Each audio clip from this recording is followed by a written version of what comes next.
துணை பொதுச் செயலாளர் பதவியேற்கும் ஓ. பன்னீர்செல்வம். திமுகவில் ஸ்டாலின் கொடுத்த முக்கிய பதவி அதிர்ச்சியில் திமுகவின் மூத்த நிர்வாகிகள்.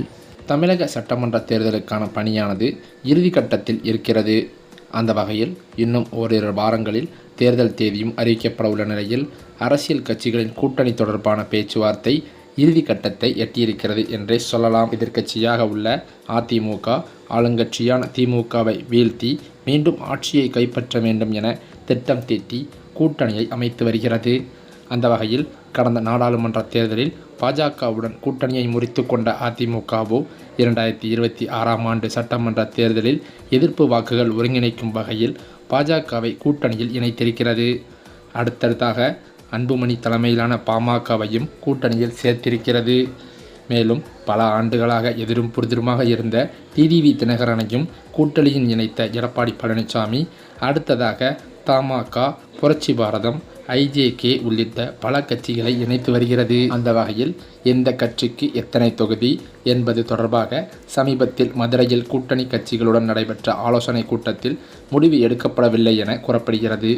அந்த வகையில் பார்த்தால் அதிமுக கூட்டணியில் தேமுதிக வரும் என எதிர்பார்க்கப்பட்ட நிலையில் திமுக கூட்டணிக்கு பல்டி அடித்திருப்பது பெரும் பரபரப்பை ஏற்படுத்தியது மட்டுமில்லாமல் கூட்டணி கட்சிகளுக்கு கூடுதல் தொகுதிகள் ஒதுக்க வேண்டும் என கூட்டணி கட்சிகள் வலியுறுத்தி வருகிறதாம். ஆனால் இபிஎஸ் தரப்போ கூடுதல் தொகுதிகள் ஒதுக்க முடியாது என தெரிவித்துள்ளதாக தகவல்கள் வெளியாகியுள்ளது. இப்படிப்பட்ட நிலையில்தான் சமீபத்தில் பாஜக கூட்டணி கட்சிகளுக்கான பொதுக்கூட்டமானது நடைபெற்ற நிலையில் எந்த ஒரு அறிவிப்பும் எந்த ஒரு கூட்டணி தொகுதி பங்கீடு பிரச்சனையை பற்றியும் மோடி அவர்கள் பேசவில்லை என்று பாஜகவிலேயே நிர்வாகிகள் மத்தியில் பேச்சுக்கள் அடிபடுகிறது. அது மட்டுமில்லாமல் எடப்பாடி பழனிசாமியிடம் தொகுதி பங்கீடு பற்றி பேசியதனால் எடப்பாடி பழனிசாமி அந்த பேச்சை விட்டுவிட்டு மற்ற விஷயங்களில் ஈடுபாடு காட்டுகிறார் என்று பாஜகவின் தலைமை நிர்வாகிகள் மோடியிடம் புகார் அளித்துள்ளதாக சொல்லப்படுகிறது. அதே சமயம் சமீபத்திய பேச்சுவார்த்தையில் அதிமுக 170 முதல் 175 இடங்களிலும், பாஜக 23 இடங்களிலும், பாமக 18 இடங்களிலும், அமமுக 10 இடங்களிலும், தமாக 3, புரட்சி பாரதம், ஐஜேகே, புதிய நீதி கட்சி உள்ளிட்ட கட்சிகளுக்கு தலா 2 தொகுதிகள் ஒதுக்கப்பட இருப்பதாக தகவல்கள் வெளிவந்துள்ளது. ஆனால் கூடுதல் தொகுதிகள் வேண்டும் என கூட்டணி கட்சிகள் விடாப்பிடியாக இருப்பதால் கூட்டணி கட்சிகளுக்கு தொகுதியை ஒதுக்கீடு செய்ய முடியாமல் அதிமுக இருந்து வருவதாக சொல்லப்படுகிறது. இதனைத் தொடர்ந்து பாஜக மூத்த தலைவரும் மத்திய அமைச்சருமான அமித்ஷாவை சந்திக்க சமீபத்தில் எடப்பாடி பழனிசாமி டெல்லிக்கு சென்றிருக்கிறார். மார்ச் 6ஆம் தேதி கூட்டணி கட்சிகளின் தொகுதி பட்டியல் வெளியிட எடப்பாடி பழனிசாமி திட்டமிட்டுள்ளதாகவும் தகவல்கள் கசிந்துள்ளது.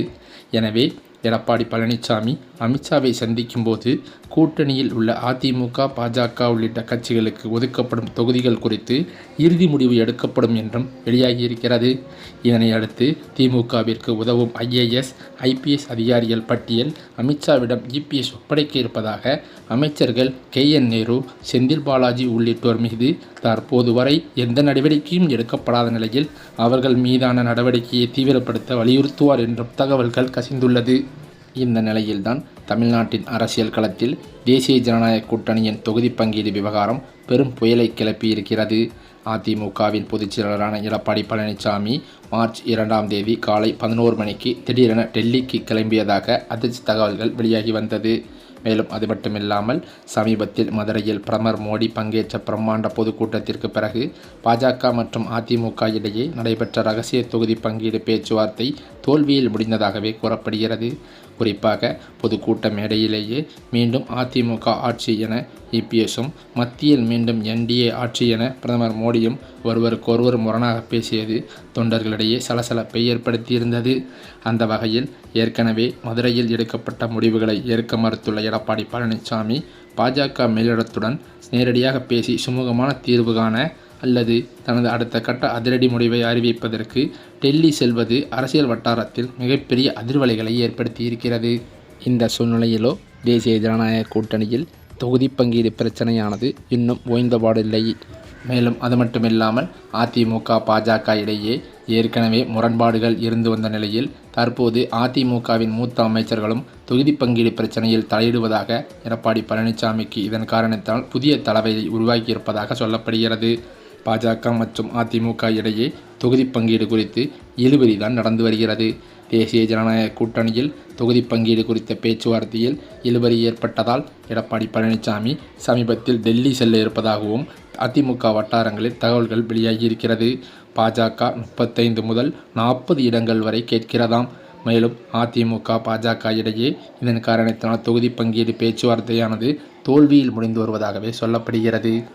மேலும் அது மட்டுமில்லாமல் ஏற்கனவே அதிமுக பாஜக இடையே தொகுதி பங்கீடு பிரச்சனையானது தலைவரி கோலமாக ஆடிக்கொண்டிருக்க, மற்றொரு பக்கமோ பொள்ளாச்சியைச் சேர்ந்த முக்கிய அரசியல் விஐபி ஒருவர் விரைவில் தமிழக வெற்றிக் கழகத்தில் இணைய உள்ளதாக அக்கட்சியின் மூத்த நிர்வாகியான செங்கோட்டையன் தெரிவித்துள்ள செய்தி அரசியல் வட்டாரத்தில் பெரும் பரபரப்பையை ஏற்படுத்தியிருக்கிறது.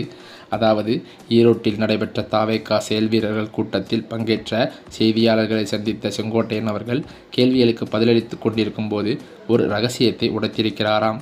அதாவது அது என்னவென்றால், அந்த நபர் அதிமுக மற்றும் திமுக ஆகிய இரு கட்சிகளுடனும் இணக்கமான உறவில் இருப்பவர் என்றும் அவர் குறிப்பிட்டிருக்கிறார். அதிமுகவிலிருந்து விலகி விஜயின் தமிழக வெற்றிக் கழகத்தில் இணைந்த செங்கோட்டையன் தற்போது அக்கட்சியின் நிர்வாக குழு தலைமை ஒருங்கிணைப்பாளராக பணியாற்றி வருவது குறிப்பிடத்தக்கது.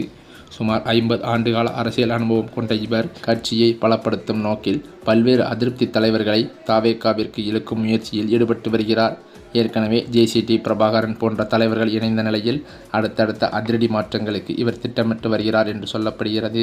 சமீபத்தில் நடைபெற்ற கூட்டத்தில் பேசிய செங்கோட்டையன், அரசியல் ரீதியாக நாங்கள் எடுக்கும் ஒவ்வொரு முயற்சிக்கும் சில முட்டுக்கட்டைகள் வருவதாக ஆதங்கம் தெரிவித்தார். இருப்பினும் எவ்வளவு இக்கட்டான சூழல் வந்தாலும் தாவேகா தொண்டர்கள் விஜய் பக்கம் உறுதியாக நிற்பார்கள் என்று குட்டிக்கதை மூலம் தொண்டர்களை உற்சாகப்படுத்தியிருக்கிறாராம். மேலும் பொள்ளாச்சி விஐபியின் வருகை கட்சிக்கு கூடுதல் பலம் சேர்க்கும் என்று அவர் நம்பிக்கை தெரிவித்திருப்பது தாவேகா தொண்டர்களிடையே பெரும் சந்தோஷத்தை ஏற்படுத்தியிருக்கிறது. அது மட்டுமில்லாமல் தற்போதோ வருகின்ற தேர்தலை முன்னிட்டு பாஜக அதிமுக கூட்டணி உருவானதிலிருந்தே பாஜகவிலும் சரி அதிமுகவிலும் சரி மூத்த நிர்வாகிகளிடையே பெரிய பிரச்சனைகள் தான் நிலவி வருகிறது. ஒவ்வொரு சர்ச்சையிலும் சிக்கி வரும் நிலையில் தற்போது செங்கோட்டையன் தூக்கியிருக்கும் முக்கிய புள்ளி பாஜகவில் இருக்கும் மூத்த புள்ளியாக இருந்தால் பாஜகவிற்கு பெரும் பின்னடைவாகத்தான் இருக்கும். ஏற்கனவே ஆட்சியில் பங்கு, அதிகாரத்தில் பங்கு என்று மோடி பேசியிருக்கும் நிலையில் எடப்பாடி பழனிசாமி கடும் அப்செட்டில் இருந்து வருவதாக தகவல்கள் வெளியாகியுள்ளது. மேலும் இது பிரச்சனை முற்றியிருந்தால் பாஜகவானது படுபாதாளத்தில் விழுந்துவிடும் என்றே தகவல்கள் வெளியாகி வருகின்றன. அந்த வகையில் பார்த்தால் வருகின்ற 2026 சட்டமன்ற தேர்தலில் கண்டிப்பான முறையில் அதிமுகவுடனான கூட்டணி வைத்திருக்கும் பாஜக படுதோல்வியைத்தான் சந்திக்கும் என்று மேலும் திமுக வட்டாரங்களில் மட்டுமல்லாமல் பொதுமக்களிடையே கருத்து கணிப்பு முடிவுகளும் தெரிவிக்கின்றன. இந்த சூழ்நிலையில்தான் அதிமுகவில் இருக்கும் பெரும்புள்ளிகள் அனைவருமே தற்போது ஸ்டாலின் முன்னிலையில் திமுகவில் இணைந்து வருவது பாஜகவிற்கு மட்டுமல்லாமல் அதிமுகவிற்கும் சேர்த்து கூட்டணி கட்சிகளிடையே பெரும் அதிர்வலைகளை ஏற்படுத்தி வருகிறது. அது மட்டுமில்லாமல் இந்த தேர்தலில் கண்டிப்பான முறையில் அதிமுகவை நம்பி களமிறங்கியிருக்கும் பாஜகவிற்கு பெரும் பின்னடைவுதான் கிடைக்கும் என்றும், மேலும் அதிமுகவில் இருக்கும் முக்கிய புள்ளிகள் அனைவருமே திமுகவிற்கு வந்துவிடுவார்கள் என்றும் அரசியல் விமர்சகர்கள் மத்தியில் பேச்சுக்களும் அடிபடுகிறது. ஆகையால் பாஜகவானது அதிமுகவை நம்பி இறங்கியிருப்பது மண்குதிரையை நம்பி ஆற்றில் இறங்கியிருப்பது போன்று என்று அரசியல் விமர்சகர்கள் கவிழும் பாஜக என்று கூறி வருவதாக தகவல்களும் வெளியாகியுள்ளது.